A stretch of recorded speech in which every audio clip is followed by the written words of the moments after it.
Hey guys, Rennie here with Off Grid Trek. We had a day off, so we came out for a night in the mountains here.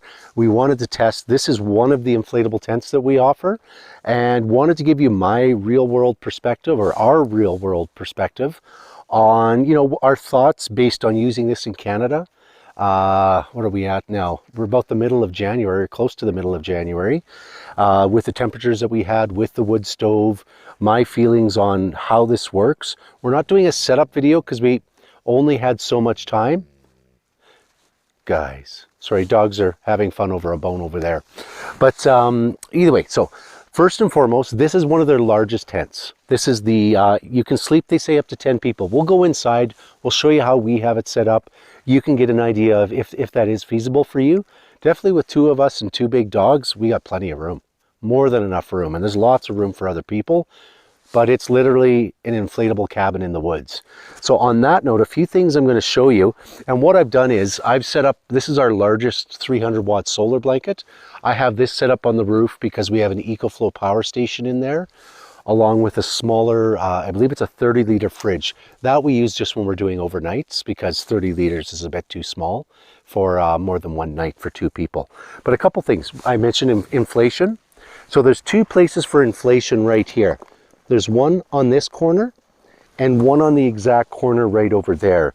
When you do get the tent, these are usually, they're not connected. You have to make sure that they are plugged in, so that otherwise you're going to be spending time inflating while the air is going out that side. So make sure that the one side is closed off. What I did, this is measurements is basically 12 feet by 16 feet. What I did was just buy a very high quality tarp to put underneath, just in case if there were sharp sticks or rocks. So that's what this is here. Now you will see on the outside, it's going to be the same as on this side. When it comes, all there is the mosquito netting underneath, and then you have this to close off to give you your privacy. But it does come with 4 of these PVC windows. We left these on last night, and I would say our coldest temperature, we don't have internet here so I can't verify, but just based on how it felt, was, I'd say, about -15 is what it was. But yeah, we were for the most part quite warm in there, but I'll go over all of that in a bit when we go inside. So there's 4 of these, gives you great light. I think we're a day away from the full moon, so we had some, it almost felt like early morning for a good portion of the night, which was kind of nice. So you can either use this, use the mosquito netting, everything zips away so this opens up, or you can close it off with these. So very well thought out. Now if you look at each corner, and one in the middle has these your tent lines. These are my tent pegs. We kind of got here a little later than expected, so I just used the ones I know that work well. I believe they have half decent ones as well, but everything here is attention to quality, or attention to detail, and very good quality. So just how they've designed these, so instead of having 2 lines going, how they have the V here, so in essence you're just using 1 line to provide the correct amount of power, or not power, but pressure, in case there's wind. The other thing, and you'll see when we go inside, but just the feel of this, even though this is inflatable, I'll be blunt, I was hesitant. I didn't want to get one of these because I thought, how is this going to hold up? But it's really impressive, the amount of pressure, the amount of, just how solid it feels when you're on the inside. But here, we'll come around here, another one of the windows here. That's the other blow up point. Now it does have, we didn't open it, but here's another window if you want ventilation. This one does not come with the PVC, so it's just the mosquito netting. Let's see if I can show you real quick. I haven't even opened this up yet, but that's basically it. And then on the inside, there's also, you can close it off, this one of these on the inside as well. Again, very well thought out. You have ventilation on either side. You can just feel the heat coming from the fireplace right here. So this opens and closes. They just have these little guys here. So that's quite handy. And then if you want to come around, you can see the side with the stove jack and how it looks. And then I didn't mention it, but there are 2. There's one on this side and one on the exact opposite side. So there's your skylight. So there were a couple times, I remember opening my eyes middle of the night, you could see the moon, you could see the stars. It was pretty awesome, actually. So basically the same as the other side. And now what I'm going to show you is there's a lot of people that are doing YouTube videos on this. And it's interesting, they show up with one vehicle and somehow they fit in way more than what we have. And you'll see in a moment what we have, but I'll show you what we had if you want to come around. I had to buy one of those 2-inch receiver carriers for the back of the vehicle, which is this one right here, just to carry everything. And also we have, say, about 225 pounds of 2 Akitas. But yeah, so I had to purchase this. It's 60-inch by 20-inch. It's actually too small. We're going to get a bigger one if we're for more of this type of camping. But when you see these YouTube videos where they've got 12 lights and all these collapsible containers, I don't think they're able to do it with one vehicle, to be blunt. And not to put down their videos. They have excellent videos, and it's definitely glamping what they're doing. The way I was brought up is when you camp, you go out with the least, but you don't take away comfort, if that makes sense. So you want to be as comfortable as possible, but you're not breaking the kitchen sink with you, literally. So here, we'll go back around and we'll go inside. And what we did last night when we got here, I did bring birch firewood. We're in Alberta, so it's the closest we have to hardwood. But we did cut up a bunch of the native wood. The only negative to this is it burns twice as quick, and you only get about half the heat. So we burned a little bit of this, which created some creosote on the inside, which you'll see on the glass. And then we burned birch throughout the night. So anything -10 or more, I'm definitely going to recommend if you do this type of camping. And that's Celsius, not Fahrenheit. I'll make sure in the video it says the difference in Fahrenheit. I would definitely recommend doing like more of a hardwood for at night. Otherwise, you're literally up every half hour. For us, we were up probably every hour and a half to 2 hours, something like that. But here, let me open this up so you can see everything inside, and then we'll go inside. Make sure that's up. Oh, and this door, and I'll show you in a moment once I have free hands, there is a large, you saw the PVC, the plastic windows, this whole side, and we didn't set it up because there's no point. There we go. You just feel the heat coming out from the fire. There is another plastic piece that comes with this. Oh, where is it? There it is. So you can see how this all unzips here and here. There are windows, which you can see right here if you want just the mosquito netting and airflow. Excuse me. Or you can replace this whole triangular piece with a clear piece, and I believe it has a doorway as well too to get in. So if you want just a great view, let's say you've got bad rain, snow, but you still want to stay nice and warm and dry and have the view, you have that ability with that. But I'm going to go inside. I'm just going to take my shoes off because we're trying to keep the moisture off.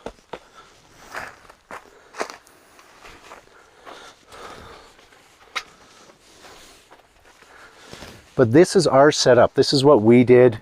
It's compared to a lot of the YouTube videos, it's going to be very minimalistic compared to them.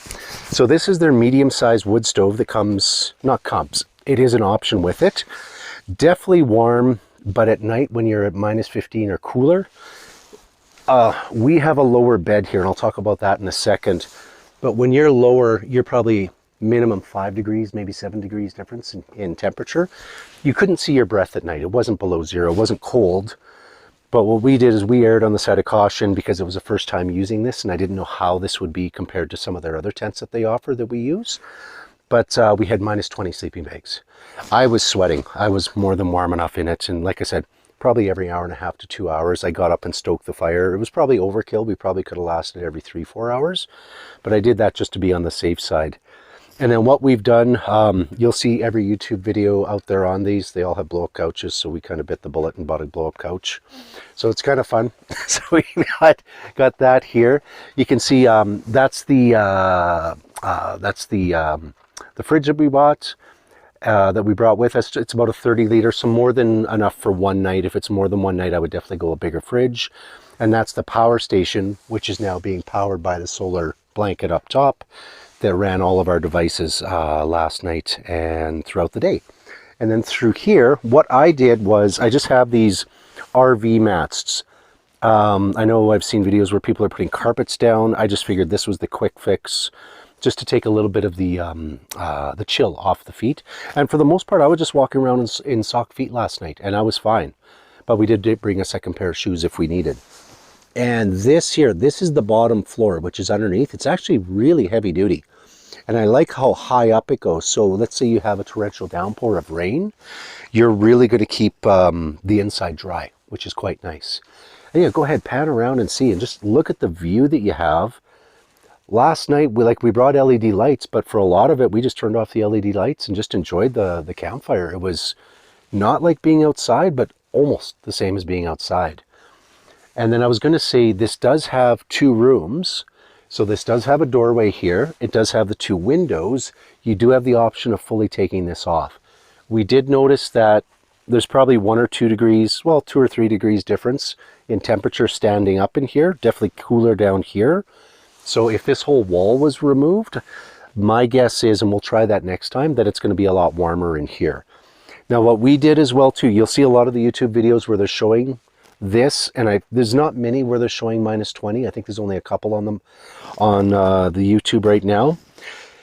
So a lot of them, they have these air mattresses that are huge, and that does, you know, each to their own, but to me that doesn't make sense. The mattress that we went with, because we're in Canada, this has an R value of 9.5. What that translates to is, I believe it's good to -40 or -45 degrees Celsius if you chose to camp in that.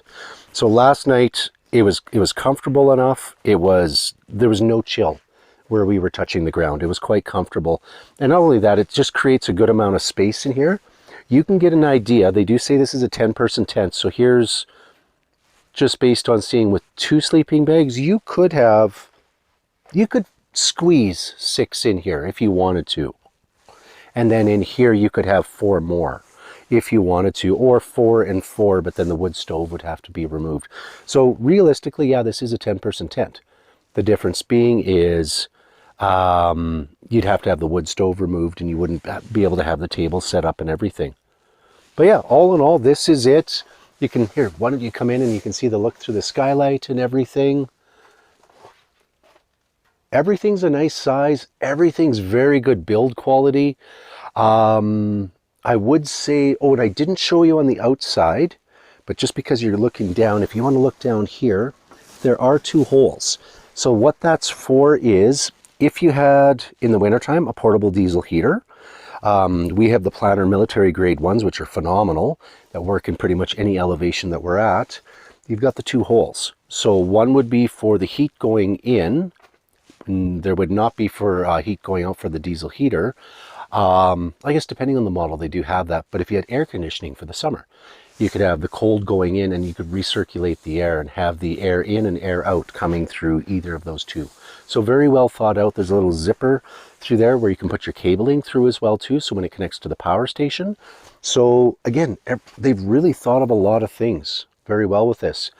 Size-wise, to give you an idea, we've got the 4Runner, the 2 big dogs. This, I have the seats out in the back seat of the 4Runner, just to kind of give you perspective. This sat behind, like it was in the passenger seats, in the back. And then there was just enough room for a few other things back there. But that gives you perspective on how big this tent is when it's folded up. But yeah, other than that, this was it. If you want to come back here and then show a view of the area here with the stove and everything. Yeah, like I said, we were probably -15 last night at the coldest. So I'm glad we tested it in not that bad of weather.